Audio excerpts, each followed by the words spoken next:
เรื่องสงครามหนุมานនិង នាគក្បាល 7 កាលពីសម័យបុរាណដ៏អស្ចារ្យមួយនៅព្រៃហឹមពៀនមាននាគអស្ចារ្យមួយក្បាលមានក្បាល 7 កម្លាំងខ្លាំងពេកអាចបំផ្លាញភ្នំទឹកដីនិងភូមិមនុស្សបាននាគក្បាល 7 នោះមានចិត្តអាក្រក់ស្រឡាញ់អំណាចហើយចង់គ្រប់គ្រងលោកទាំងមូលថ្ងៃមួយនាគក្បាល 7 ឡើងពីទន្លេអន្តរាយបាញ់ភ្លើងនិងពលពួកមនុស្សបង្កការភ័យខ្លាចទូទាំងនគរព្រះរាមបានទទួលដំណឹងនេះហើយបានហៅហនុមានវីរបុរសស្វាពោពេញដោយប្រាជ្ញានិងកម្លាំងអាទិទេពមកជួយសង្គ្រោះលោកហនុមានហោះឡើងលើមេឃដើរឆ្ពោះទៅកាន់រូងនាគ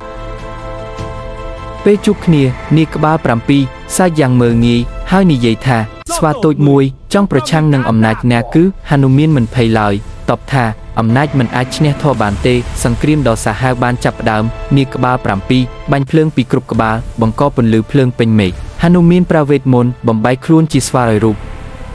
វាប្រហារពីគ្រប់ទិសភ្នំដួលទឹករំខានមេឃរញ្ជួយក្រោយការប្រយុទ្ធយ៉ាងយូរហនុមានប្រមូលកម្លាំងចុងក្រោយប្រើព្រះអាវុធវេទមន្តវាតែម្ដងបំផ្លាញកម្លាំងអាក្រក់នាគក្បាល 7 នាគបានដួលចុះហើយសារភាពកំហុសមុននឹងបាត់បង់អំណាចពិភពលោកបានវិលត្រឡប់មកសន្តិភាពវិញហើយប្រជាជនរាប់ពាន់នាក់និងទេវតាមកសាទរសរសើរហនុមានជាវីរបុរសនៃធម៌ដែលការពារពិភពលោកពីអំពើអាក្រក់